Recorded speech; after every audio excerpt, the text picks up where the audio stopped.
Welcome to the Culture Lab. I'm your host, Bajer. This podcast helps you turn your company culture into rocket fuel for meaningful growth. It explores how we can make the word work synonymous with fun, meaning, and belonging.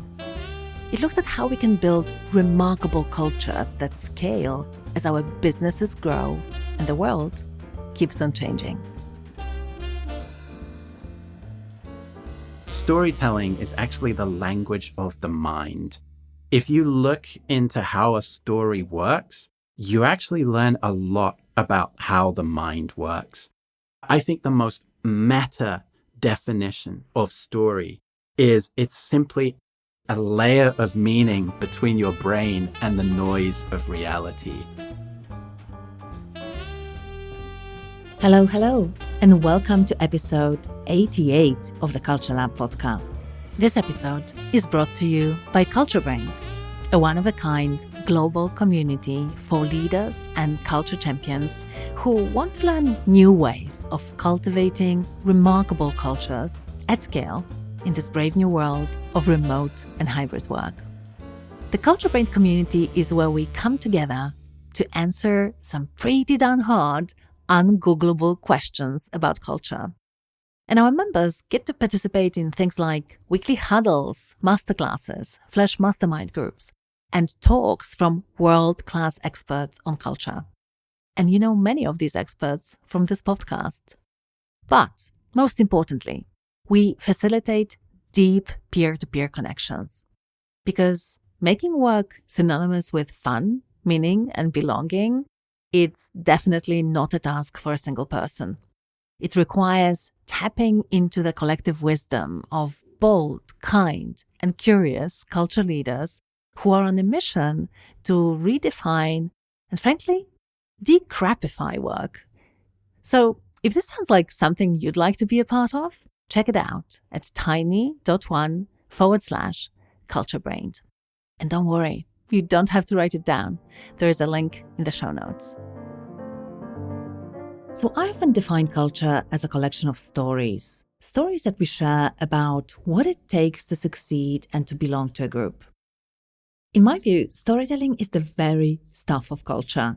And according to my guest today, Jamie Dixon, it's also the language of the mind. And I love what he said about story being a layer of meaning between our brains and the noise of our reality. And personally, I love using stories in my work because I find that simply there's nothing more effective that we can use to bridge the gap between the past and the future, to create shared identities, to provide us with meaning, and to shape the culture within our companies. But for a lot of us, it's not entirely clear how we can use stories to shape culture. And Jamie, he believes that it's partially because we forget that storytelling is much more than just telling stories. So tune in to hear us talk about how to influence, how to change minds, and inspire action by shaping the stories that people choose to believe in. I'm Jamie, and I work as a coach, trainer, and author. My focus is really around storytelling and influencing, and not so much telling stories, but more shaping the stories that people believe in. And the reason I focus on this is because I'm based in China, and I work with a lot of Chinese leaders in international companies who are really struggling to work their way around the cultural differences that they're in. And over the last few years in particular, with China's international reputation, these challenges have been even harder. So influencing the stories that people believe in is a big focus of my work. And it also ties quite closely to culture in general as well. Oh yeah, absolutely. I sometimes define culture as a collection of stories we tell ourselves and others about who we are, what we stand for, and what it takes to belong and succeed around here. So definitely very eager to dive in and talk about this topic. But before we do, so I know that you live in Shanghai right now, and at the time of this recording, the whole city is still in lockdown. How long has it been? And what has life been like for you? Well, this is our 19th day in a row on lockdown, but 25 days in total. We had another a few weeks before. Oh, gosh. It has been pretty tough, to be honest, because there's been a lot of horror stories about what's Mm. happening in the quarantine camps. But so far, we've been good. My wife is a hero. She's been arranging a lot of the group buys with the neighbors, and she's an amazing cook as well. My kids are great fun. Lucky you. Yeah, so there's still a lot of bright sides to it. So I'm trying to enjoy the time as much as I can. Yeah, we've been through this. When I was, I lived in Italy when this whole thing broke out in Europe. And we were the first country in the first region, actually, because I lived in Milan, to go into lockdown. So I can definitely sympathize with what's going on, although obviously we didn't have a similar regime as you have in China. So the experience, I'm sure, was different. But I still remember, like, you could see those silver linings and the things that you can focus on that normally you wouldn't be able to. So I'm glad to hear that you are finding these in your daily life right now as well. And I'm sorry that you have to go through this, and hopefully it's going to be over really soon. Oh, thank you. And hopefully I'll look back on it with fond memories as well. It is quite nice to have this downtime and just stay at home all the time. There's a lot of pluses to it. Yeah, exactly. And I think it's also, creating memories and having some stories to share in the future, because obviously it is going to be a period in your life that you'll never forget. So speaking of stories, right? So one story in your life is unfolding right now. Absolutely. So Jamie, thank you for telling us a little bit about yourself. But I do have a follow-up question, and it's a question that I ask all of our guests. It's about the early cultural influences that shaped you as a person. What were they? How did you grow up as a kid? So I grew up in Southeast England, and I don't think you're really aware of the culture you're in until you get out of your culture. I think that metaphor of a fish in water is very appropriate. It's only really when I left England and came to China that I started to realize the cultural influences that had kind of influenced me when I grew up. And I grew up in a very middle class area of England. It was very safe. It was very stable. Not a lot really happened. It was quite comfortable. If I'm entirely honest, I think it's a culture of complacency that I grew up in. And I grew up to be quite complacent. And it was really when I moved to China at the age of 21, that I started to change significantly. I started to realize the cultural influences that my childhood had had on me, the good and the bad. And there's good and bad in all culture. The good things about the culture that I grew up in are everything is very orderly. People are very well mannered, very, very polite, very sociable, and just enjoy life a lot. And when I came to China, I picked up a bit more from Chinese people, their practicality, their pragmatism. And I'm a huge fan of Chinese pragmatism and their ambition as well. They're extremely ambitious people. So growing up in England and then coming to China, both of those really had a big impact on who I am right now. Yeah, I can only imagine. I know one thing that I'm curious about is how does a complacent kid, as you self-characterize, decide to leave their home country and move to China? Well, that's actually a really good question, because it was actually complacency that took me to China. So I graduated university with a degree in environmental science. And it was something I was just not interested in. I was just going through the motions. I graduated from university. Immediately after graduating, I was working in a cafe. And I thought, oh my God, I've gone to university for several years and now I'm working in a cafe. And this isn't good.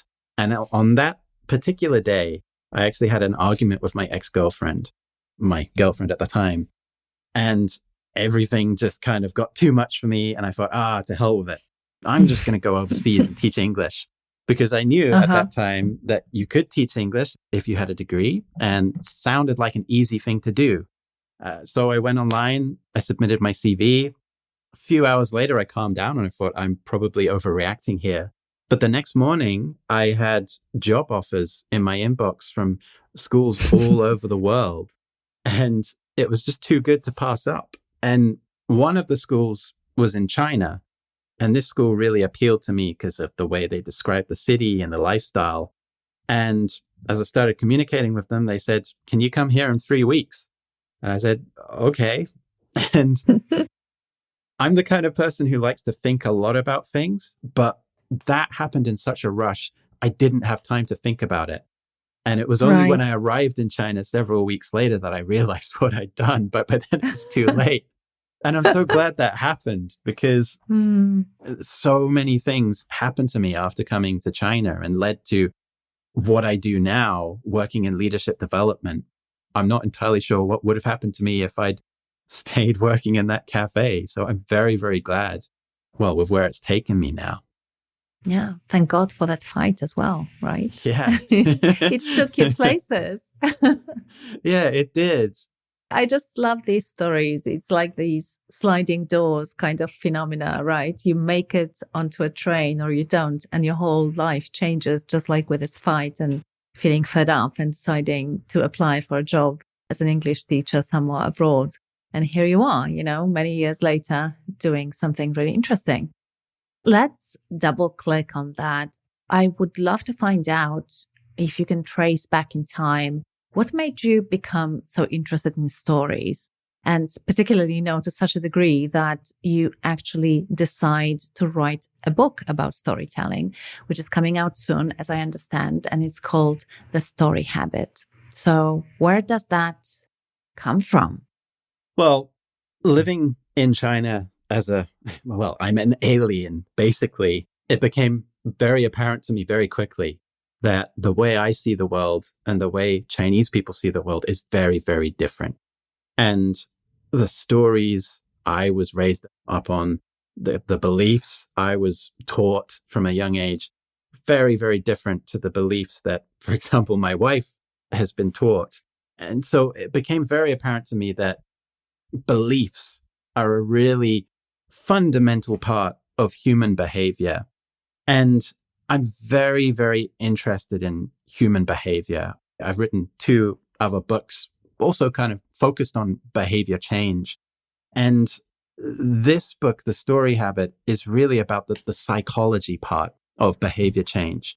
And the story habit started several years ago when I started getting a lot of organizations reaching out to me, asking if I could come and train them on storytelling skills, because at that time it seemed like it was a hot topic and all of these companies wanted to do storytelling training. And I really wasn't sure, why do you want to do storytelling? And when I asked them more about it, it sounded like they had a lot of engineers who were giving their monthly reports and they were really, really boring.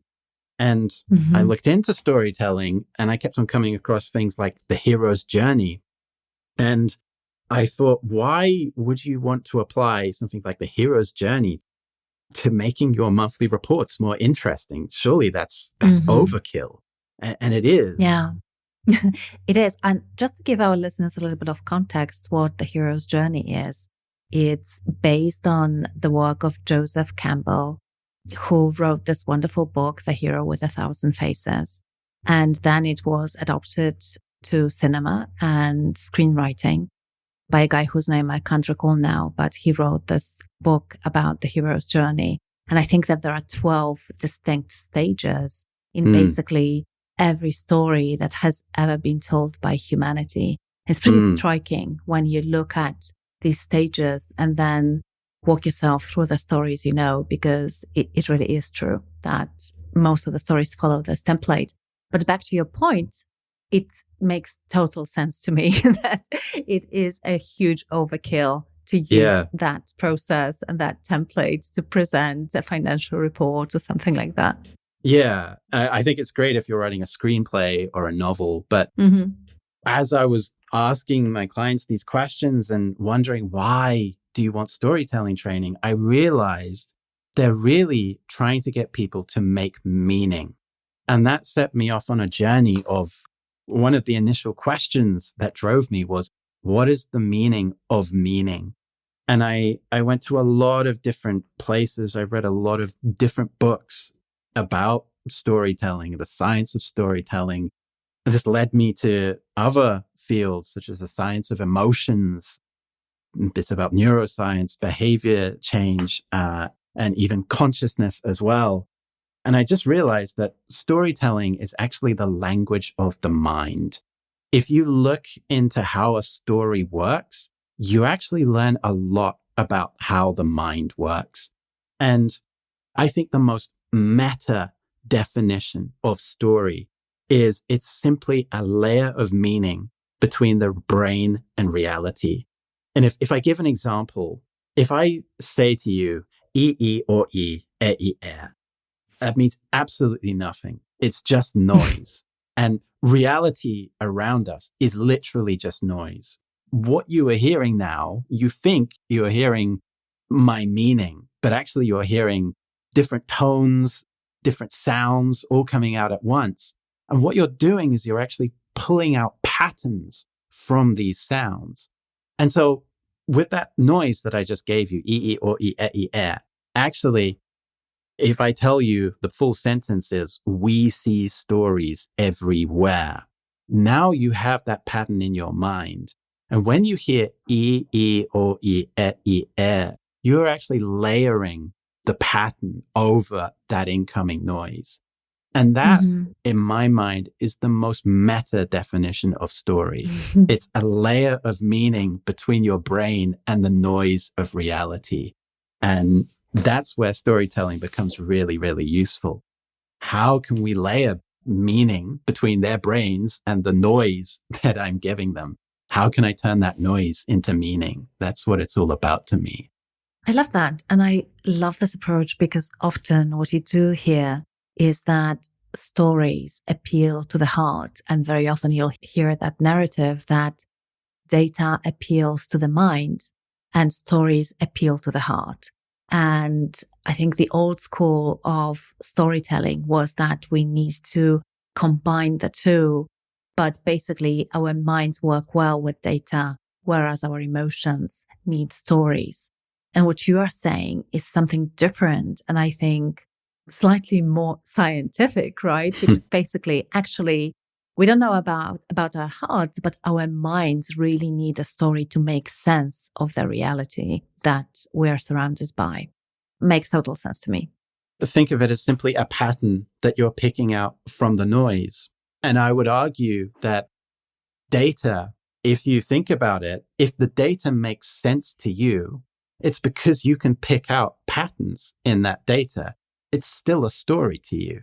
If I give an example, if you go to the doctors and have a blood test and they print out your report, you look at the report and that's data and it means nothing to you because you're not a doctor. But the doctor looks at it and they can pick out all of these patterns and they can find the stories there. I would argue that actually even data, it always depends on stories. If you understand the data, it's because you can see the story in the data. Yes, absolutely. And you can recognize these patterns and attach meaning to them. I love that. And, I have a feeling that right now, today, we are at a point in time when most leaders have accepted that stories and storytelling are really valuable tools that they can use to run their business better and definitely to shape culture. But I am sensing that we need to learn more about how to tell a good story. And most importantly, as you say, how to change minds by shaping stories. So let's start unpacking the art and science of storytelling. And let's start with the 3 core components of a good story, because I know that our listeners are looking for actionable insights. So to start with, what are the 3 things that each story has and why is it important? So in the story habit, I have a framework, a very, very simple: relate, challenge, resolve. And this framework works equally well. And in fact, it works in the same way for telling stories as it does for shaping the stories people believe in. And the idea is that any story, any good story, it's never about the storyteller. It's always about the audience. A story always has to start by relating to the audience. Any Mm-hmm. character or any situation the story presents, it must always relate to the audience. And as an example, my wife and my kids and I, we were watching the Disney movie Brave the other day. And again, it's about a princess, as a lot of Disney movies are, who rebels and finds her own way. And my wife commented that so many of these children's movies these days are about female characters who are being oppressed and then break free and show their independence. And that's Mm-hmm. probably because that's really important to people these days, that Yeah. women's independence is respected. And I think Disney is. Yeah. And that challenge also, I think that a lot of people can identify with that challenge that we're grappling with right now. And it's definitely an aspirational thing to be able to break free. So shed the, Yeah. the chains and live life on our own terms. Yeah, absolutely. Disney is obviously an extremely successful company. And I'm sure one of the reasons they're successful is because they're so good at relating to their audience. Mm-hmm. They must invest a lot of money into looking at the demographics and the values of their audience these days and the life experiences. So, Jamie, before you move on, so just to unpack it a little bit for our listeners, so what I'm hearing from you is that we need to relate to our audience and that every good story has a hero like this princess or whatever the hero is, who represents basically the audience. And then the hero faces a challenge. Whatever the challenge is, that's what makes a story work, really, right? Because, for example, I walk into the kitchen, I pour myself some coffee, and then I open my newspaper.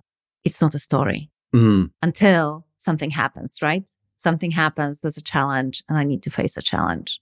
Yeah. And this is another principle of storytelling. A story is always about change. And so as we relate to the character, we learn their beliefs about how the world works. But then the world changes. And because it changes, their beliefs have not caught up with this new world. Yeah. And this creates a challenge for them. And they have to change their beliefs. And that's part of the logic of the hero's journey, that they meet this challenge and they're beaten down, but then they have to overcome the challenge and they become a hero as a result of it. But it's all about change and the challenges that change creates for the character as they're going through their journey. I love this. And I want to riff with you a little bit on the story from a real organization that I'm familiar with, who is working on a change right now. It's a very high performance organization, a very high performance teams who historically have been very proud to be considered high performers. And right now, the organization wants to put more emphasis on customer service. And what that means is that they need to embrace customer feedback and complaints. And so they don't even want to shy away from the word complaints, exactly because it kind of disrupts that belief system that complaints are bad. And they mean that, if customers complain, you can no longer be a high performer, because that was the narrative in the past that people had in their minds. And so right now, what the organization is trying to do is to help people embrace a different belief, which is customer complaints are a source of understanding and knowledge around what they need, and therefore what we need to focus on. And so here you go. You have this challenge, right? Change needs to happen. And what do we do then? Yeah. How do we use this principle of relating to our audience when you have an audience like this in a corporate environment who feels hesitant because of historical reasons to embrace this new behaviors and encourage customers to share their feedback and document their complaints?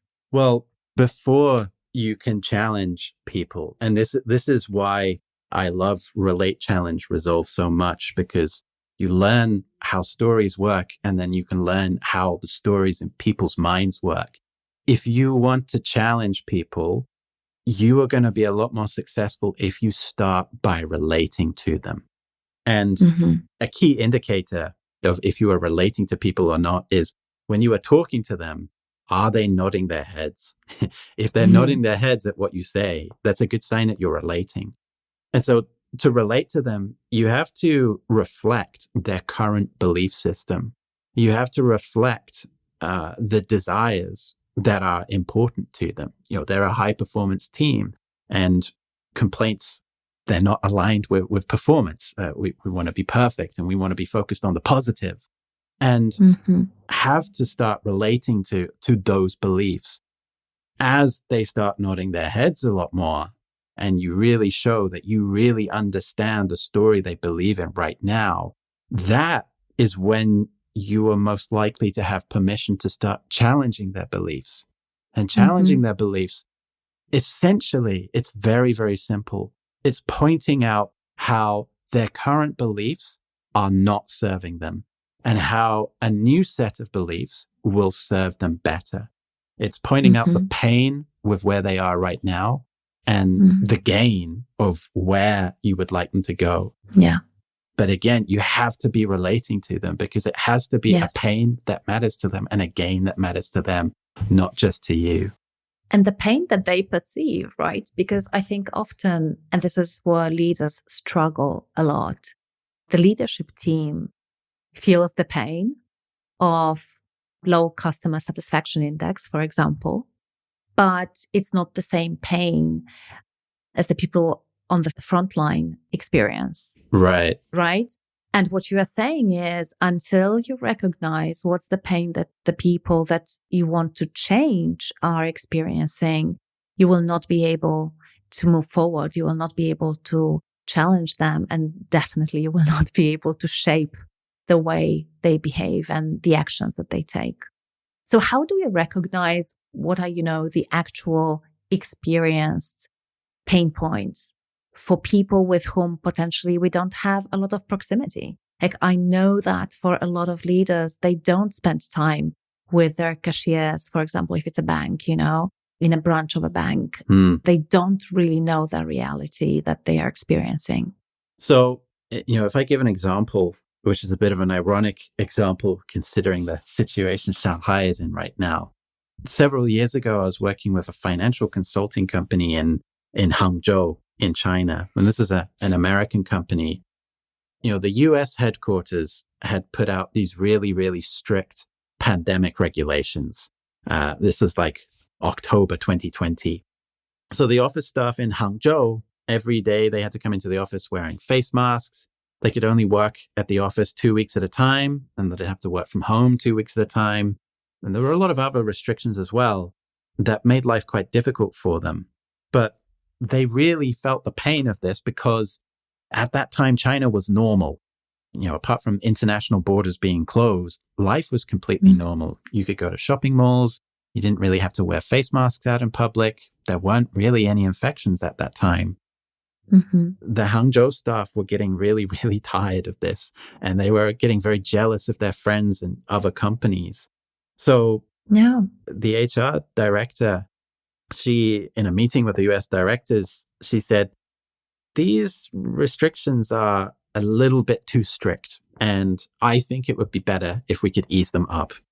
And the US directors, their response was, well, the pandemic is still ongoing. It's still very early days. It's still a very serious situation, and we can't take any risks. So sorry, we're going to have to keep these in place.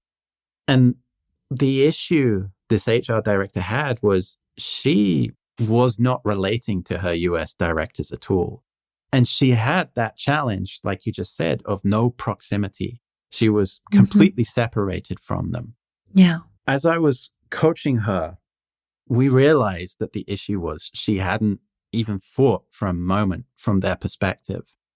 And in the end, the solution was quite simple. It was really just to spend a bit more time imagining being them and doing a bit of detective work. Now, obviously, this isn't as effective as speaking directly to people and asking them, what's going on? What are you experiencing? Why do you believe that? But obviously, it's not always practical to speak directly to people. But if you just imagine, what's going on right now? Why are your US directors so concerned? And she thought for a minute and she remembered from the news that it's still really bad in the US at this time. And there's probably people that they know who have died. We know we have colleagues in the US office who have died. So yeah, I guess must be feeling it really bad. And I know as well that the media isn't saying anything about the situation in China right now. It's just talking about the political situation. And as she thought about this, she realized that they just had no idea what the situation was on the ground. And in the end, she made a little presentation, showed them some pictures of what it was actually like. And eventually she was able to persuade them. But what she did was she spent time just imagining being them. And that's better than doing nothing, basically. It's not perfect, but it's totally better than doing nothing. Absolutely. And, I think that what you are describing is really empathy in action, because that's what it's all about, right? It's about getting ourselves into someone else's shoes and imagining what being in their position might look like, and looking at the world through their eyes. And as you say, we don't always have the possibility to get first-hand accounts of people's experiences, but our brains are wired this way that we can actually imagine what it's like to be in someone else's shoes. This is why we are social beings, so we should be tapping into that ability to activate our empathy, even when, as you say, it's not practical to reach out and ask people, hey, tell me, what does the world look like from your perspective? Yeah, I completely agree. It is empathy. And I think empathy is as simple as imagining being that other person. It's never going to be as effective as speaking to the other person, but you'd be surprised what insights you can gain if you just spend a bit more time imagining being them and imagining what's influencing them. There's still a lot of insights that can be gained. It's just spending a bit more time imagining. Yeah, I love that. So this is the relate part of your model. Really imagine what it's like to be this person and go through life as them. And then what's the next step? So the next step is to, if you are relating enough, and I would say most people don't relate enough. That's definitely something to spend more time on. But if you are relating enough, then challenge them. And this is... So let me stop you here for a second. Sure. Jamie, because I think, again, it's going to be super helpful for our listeners and definitely for me personally. How do you know that you have related enough? What are the signs of enough is enough? I'm okay now. The main sign? Nodding heads. Yeah. Yeah. As I mentioned earlier, nodding heads it's the most powerful sign. If you've said things enough times and you've seen enough of those nodding heads, you can start to test the waters and see if they still respond positively. And if they don't, then go back to relating a bit. A really good example, actually, is Simon Sinek's Millennial Question Talk. And I imagine probably a lot of your listeners have probably watched that video at some point. And he, from start to finish, he goes through the whole of relate, challenge, resolve. And the whole time, if you look at the audience, they're nodding their heads and they're fixated on what he has to say. And if you've got their attention, if they're giving you positive feedback, being it a nodding head, keep looking at you, showing curiosity, answering your questions, giving you the answers you want, that's a sign that you are relating enough. And then try challenging them and see what happens. Start with a little bit and then see if they accept that, and then take it as far as you dare go. Yeah, let's talk about challenging people around their current beliefs. What could it look like? Do you have any examples of how it was done really well? Because, I think we all know what impact challenging people's beliefs typically has. And science, I think the verdict has been out on this for decades now, that the more we challenge people's beliefs, the more they resist. And so I know that you know of that because we had a conversation around that earlier. So I'm curious, how do you do it in a way that it doesn't backfire after you have related, obviously? I think a a really effective example actually is the 2007 Steve Jobs iPhone launch presentation, which I know gets brought up a few too many times. But there's one part of this presentation in particular, which I think is a really good example of challenging, where he has a slide of a BlackBerry, a Motorola, and a Nokia smartphone. And he says, the problem is right here in the bottom 40%. And he points to the keyboard. And what he does here is he is pointing out people's current reality at the time. 2007, that's what smartphones were. They had a plastic keyboard. And now he's pointing out that this is a problem. And for a lot of people at the time, like, okay, I didn't think this was a problem. And he said, because this keyboard is here, whether you need it or not. That's a good point. I hadn't thought of that before. And then later on in his presentation, he shows the iPhone where, look, this doesn't need a keyboard. It has finger pointing.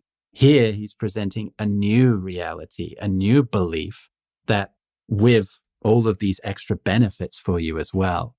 That was such a clear example to me of challenging, because he's focused in on people's current beliefs, pointed out a flaw in them, and showed a benefit. So, yeah, with that Steve Jobs example, he points out a flaw in their current reality and presents a better reality. And I think something about that presentation in particular that people don't talk about is the people in the audience. I don't think there was a single BlackBerry, Motorola, or Nokia executive in that audience. Because if there was, they wouldn't be cheering and clapping. I think the audience was selected very carefully to be people who are more likely to agree. And I think that's also a key principle with any kind of change initiative. Start with the people who are most likely to agree. They are going to be the ones who are open to being challenged. And the people who are least likely to agree, it's just not even worth, trying. But maybe those ones who do agree will get the others on your side eventually. So start with the people closest to you, and you're more likely to challenge successfully. Yeah, and the early adapters. And I think that there are people who simply have that curious streak, I guess, and are really willing and open to try out something new. I know what it feels like because I'm one of these people. So, when a new app is getting tested and they say, hey, if you want to be notified when it's going to be available for testing, give us your email. I'm one of these people who, if I think that I need this app, I will definitely sign up, and I will be one of the people who want to test it. And when I share this with my friends, they're like, are you nuts? I hate it. I hate changing the tools that I'm working with. I get used to something and then I work with it for decades. So it's true, you have to pick your audience, I guess, with that in mind. Yeah. And I think it's what's also important, and sometimes we forget, is that, Seth Godin refers to these people as sneezers, because they infect others with ideas. Yes. I think in the era of COVID, that term, sneezers, maybe we need to revise it somehow. But it's true that A, there are people who are more likely to embrace change, and B, there are people who will be so excited about this new thing that they will start using it and raving about it and sharing it with everyone. And so I think it's good to know who they are when you are spearheading a change in your company. And not just focusing on who is most likely to support us. And obviously that's a really, really effective thing to do. But another thing to do is to think about when are they most likely to support us. In my research, as I was writing The Story Habit, one area I looked into was flat earthers, people who believe the earth is flat. And there was one really interesting story about a guy who believed the earth was flat, and he joined the Navy because he wanted to see for himself.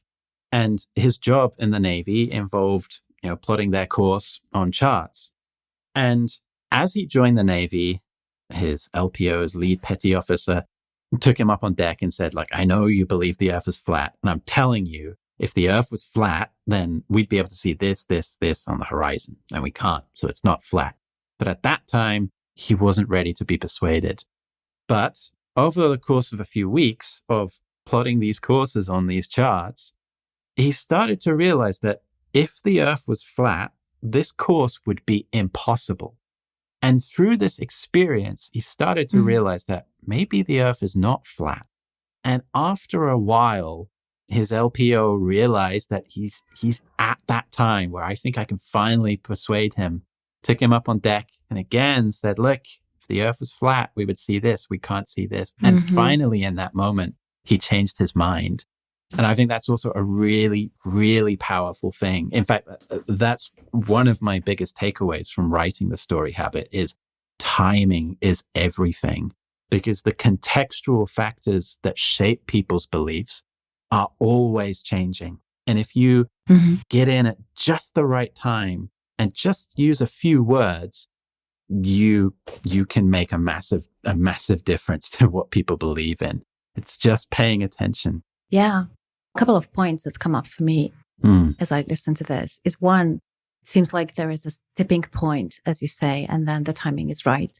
And until you reach that tipping point, probably the approach is not actually challenging per se. It's more of a coaching approach where you will be asking a lot of questions and enabling insight. So basically, you're helping the person to figure things out for themselves. You are not challenging them head on. And it seems like beyond that tipping point, as you say, when the timing is right, you can perhaps become a little bit more direct with that. I think coaching is probably the best thing that you can do as a leader or a manager when they are not ready to have their minds changed. I think that's probably the only thing that you can do. But I think something that's equally important is what they are experiencing. And maybe we can come back to this a bit later on, but I think this is a really important part of culture in general. What people experience shapes their beliefs. Absolutely. If you want your culture to be a certain way, you have to influence what people experience.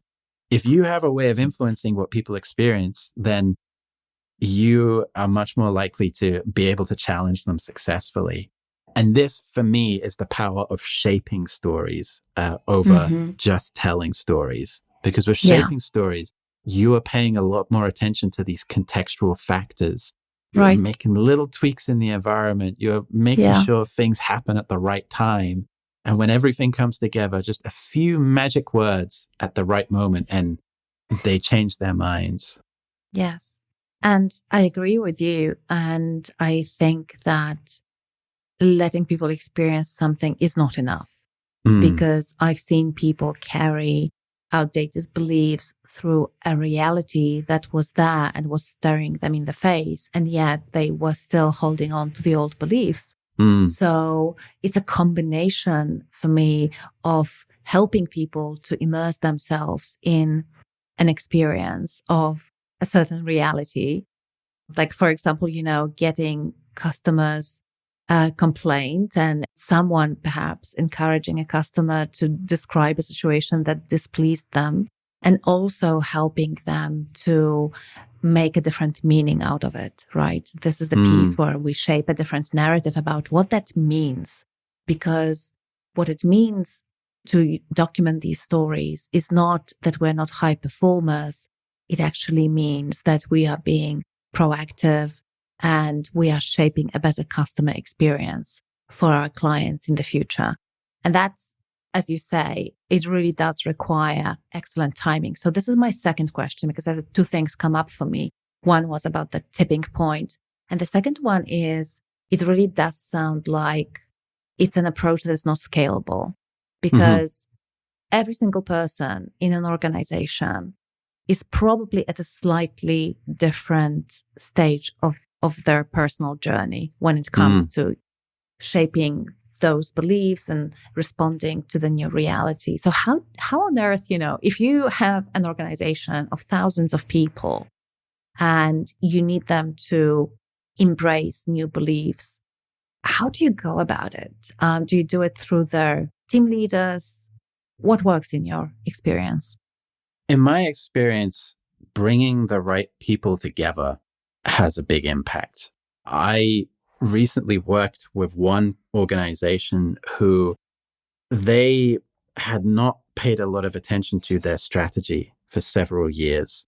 And as a result, the sales directors in different regions built their own strategies and went off in different directions. And this created silos and a lot of problems for the organization. And a new general manager came in and had these ambitious targets being sent over from the headquarters in Europe, and needed to get people aligned and start changing that culture.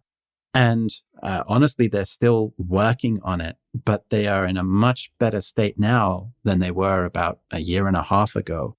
And what they've had to do is bring together the people that have the biggest influence. And that's the leadership team, who were physically separated in different regions. And they've had to have a lot of difficult conversations and air whatever needs to be aired, debate, disagree with each other, and finally find what they actually agree with, and have a lot of difficult conversations and hold each other accountable and find what they are willing to hold themselves accountable for. I don't think there's a simple solution for this kind of issue. It requires a lot of hard work, a lot of coming together, a lot of finding what you can align on, what you can agree on, and taking it one baby step at a time. I really don't think there's a simple solution. If there was, I think we wouldn't be having these problems. We would be out of a job. Yeah, exactly. Yes. Yeah, totally. No, it is so, so true. And I do believe in bringing people together a lot. It's incredibly important. Yes. And to me, one of the challenges after that's done is maintaining the momentum when people go back to daily life, because it is an event, and however powerful that event is, and whatever impact it has on the individuals whilst they're there, the big question for me is, how do you maintain that impact when, reality strikes, when you're back to the office and back to your to-do list, and basically, there are so many conflicting priorities. So this is something definitely that, as you say, there's no silver bullet. But I feel like it might be this challenge of how do you maintain the momentum. It might be a good segue to the third step of your process, which is resolve, which is, as I understand it, about actually moving people towards action and embracing different behaviors. So talk to us a little bit about that. Before I talk about that, just one example came to my mind as you're describing that. Was of so a consultant friend of mine shared this in early in his career. He'd been through a number of changes, and he discovered one very important conversation he needed to have as a manager with his team members was, he called it the 1, 2, 3 conversation. Whenever there is a change, he would say to his team members, either you fully support the change and you're number 1, or you are completely against the change and you are number 2, or you're on the fence and you're number 3. If you're number 1, great. If you're number 2, that's fine. No pressure. You'll have to leave, but we'll work that out. If you're number 3, I understand, but you can't stay there forever. And just making it very, very clear and getting quite firm about it. I think going back to what we were talking about earlier about the people feeling the pain. What is the pain that they feel?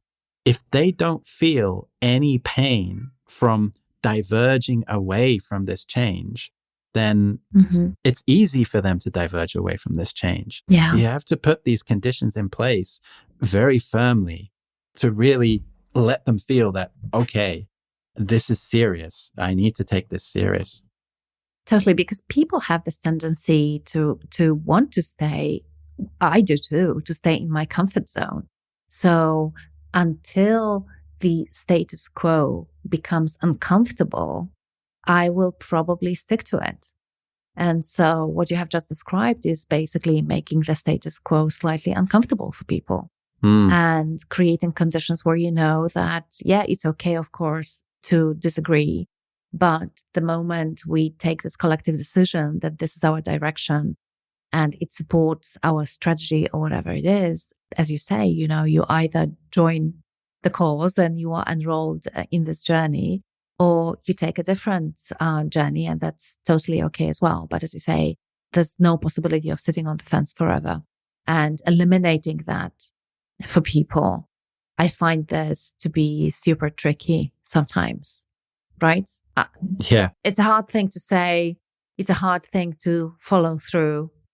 And I'm sure that people have their strategies and tactics around how you do that, how you move people to action. So let's talk about resolve. Let's talk about how we move people to action after we have challenged them and hopefully reach the point where they are willing to embrace new behaviors, new beliefs. Yeah. So with resolve, one really good example that came up for me in my research was actually the Me Too movement. And I think this is a really interesting example because I thought Me Too started in 2017 with a tweet from Alyssa Milano, but actually it didn't. It started in 2006. I apologize, I can't remember the lady's name who founded it, but I found that really, really interesting. And what happened was in 2006, that movement probably started a little ripple, but in 2017, it was a tsunami of cultural change.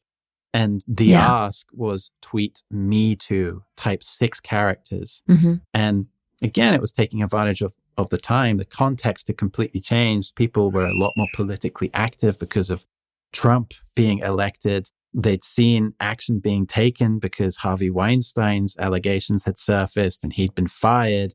And Alyssa Milano came forward as a victim. And she said, all you have to do now is tweet me too. And what had happened there was the cost-benefit ratio had completely changed. No longer did they have to worry about speaking to the police and having these really uncomfortable and awkward and embarrassing, humiliating interviews, and maybe no action being taken on them. The cost before then of taking action was just too high, and the benefits were questionable. But now, the cost of taking action is minimal. Tweet 6 characters, and the benefits just unfolded from there. Yeah. I think the impact was more isolated in the US than in other cultures, but just changing that cost-benefit ratio encouraged people to take action, and it had a snowball effect. So how do you get to this net positive outcome? I imagine that one of the things that you need to do is to remove the obstacles or negative consequences of doing something. You need to increase potentially the payback or the rewards of embracing new behaviors. Have you seen any great examples in organizations who have used Resolve really well and in a really smart way? I actually can't think of any examples at the moment.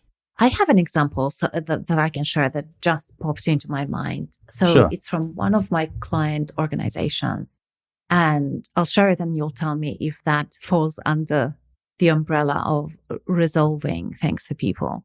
So the challenge in that organization was a professional services organization that felt very, very strongly the disruption in their industry and this overwhelming need to reinvent themselves, because a big part of their business was basically evaporating due to changing market conditions. And a huge part of their knowledge and expertise was lying there.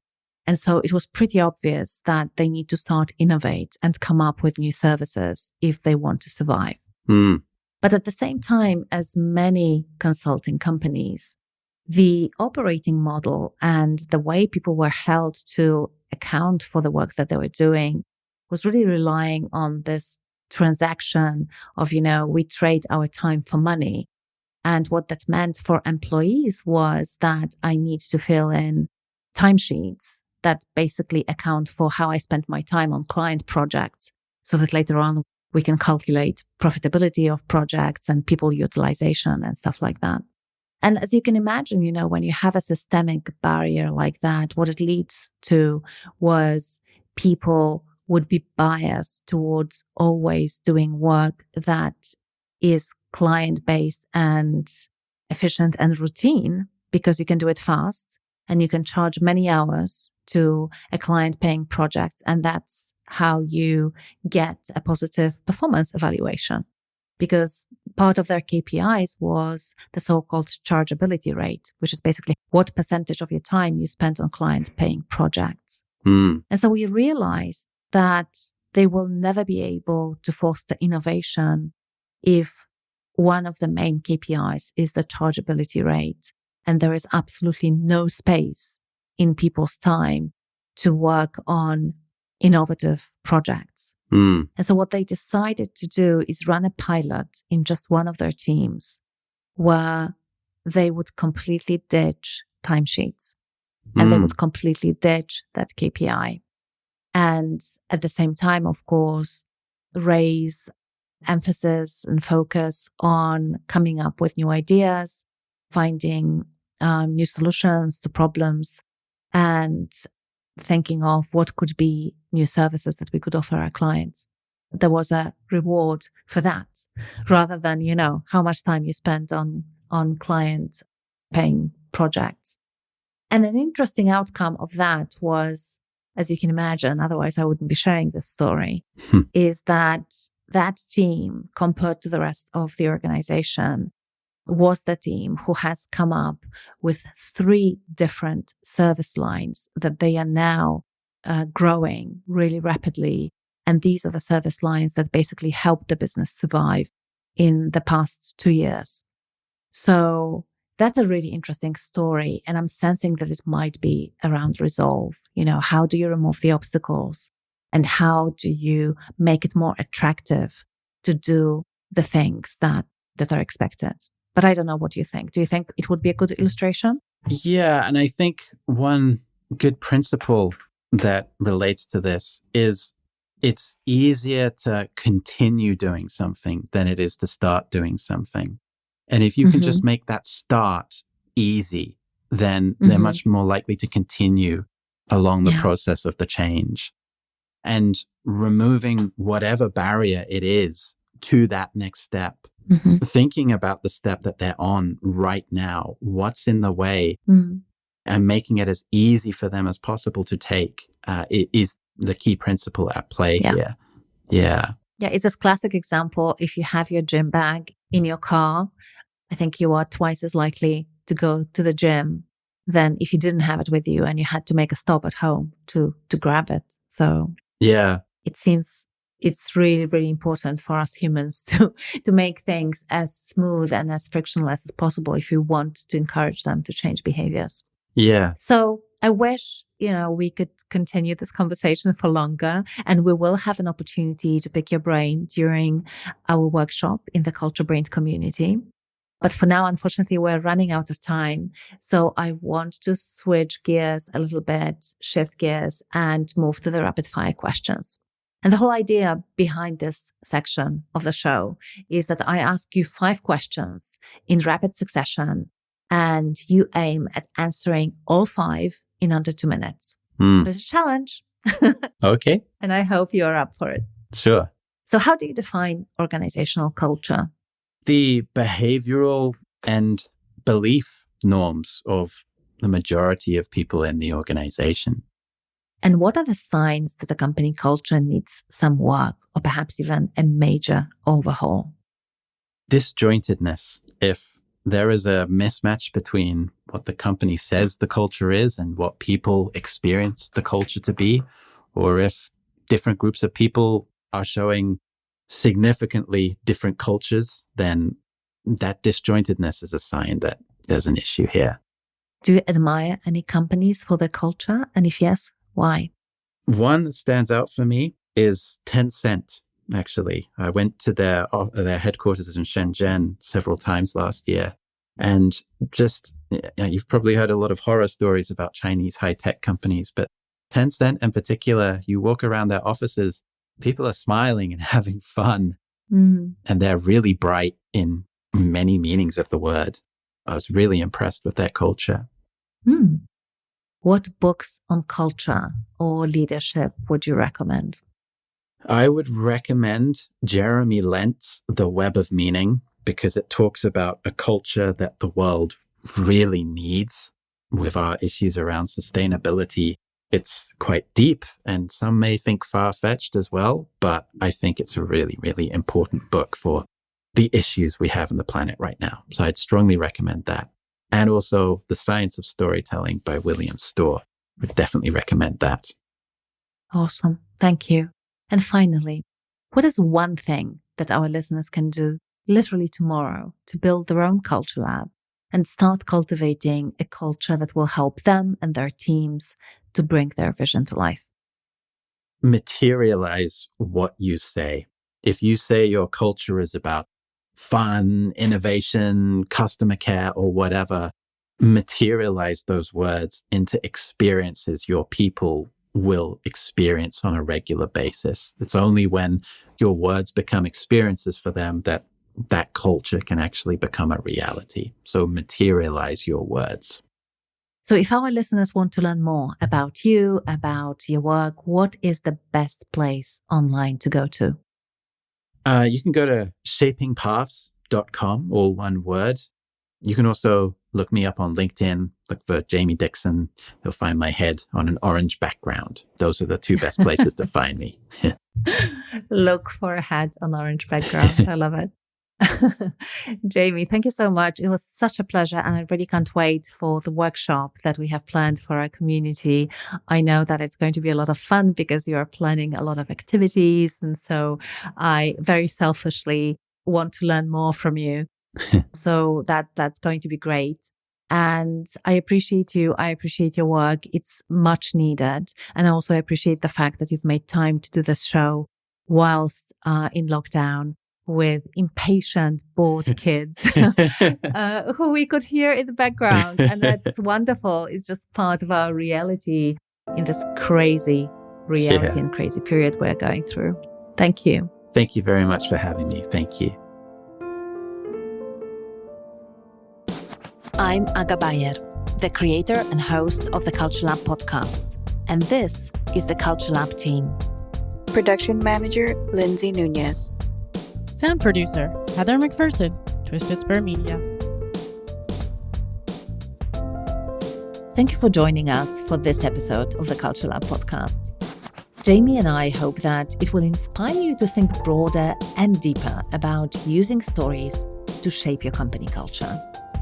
And if you'd like an opportunity to interact with Jamie and other guests of the Culture Lab podcast in live sessions, where you can learn more on the topic and where you can discuss your ideas or challenges around the topic, this is just one of many benefits you'd enjoy if you were a member of the CultureBrained community. CultureBrained is one-of-a-kind global community for culture leaders who look for new ways of cultivating remarkable cultures in this brave new world of remote and hybrid work. If you are in charge of a culture-shaping project, and if you believe that work should be synonymous with fun, meaning, and belonging, you'd probably feel right at home in our community. It's a diverse group of culture leaders from Fortune 100 to tiny startups on a rapid growth trajectory. And what brings us together is a passion for cultivating a healthy culture at scale. We are guided by our values of being bold, being kind, and being curious. And we'd love for you to join if it feels like the right fit for you. You can learn more at tiny.one/CultureBrained. You'll find the link in the show notes. Thanks for tuning in and listening to this episode of the Culture Lab podcast. If you found any moments that were interesting, inspiring, or maybe even game-changing, please share this episode with someone who'd appreciate it. After all, good ideas are meant to be shared. If you haven't subscribed to the Culture Lab yet, you can do it on any podcast streaming platform of your choice. If you want to receive our weekly insights on cultivating a remarkable, powerful, and authentic company culture, especially in a business that scales, type this into your browser. tinyurl.com/Aga Bajer. That's tinyurl.com/Aga .com/AGABAJER. Also, we would be ever so grateful if you could rate and review our podcast on Apple Podcasts or wherever you listen to it. And finally, the entire Culture Lab team and our guests, we are going to continue exploring how we can make the word work synonymous with fun, meaning, and belonging, and how we can build remarkable cultures that scale as our businesses grow and the world keeps on changing. So, what do you want to hear about next? What matters to you? Email us at lindsay@agabajer.com and let us know.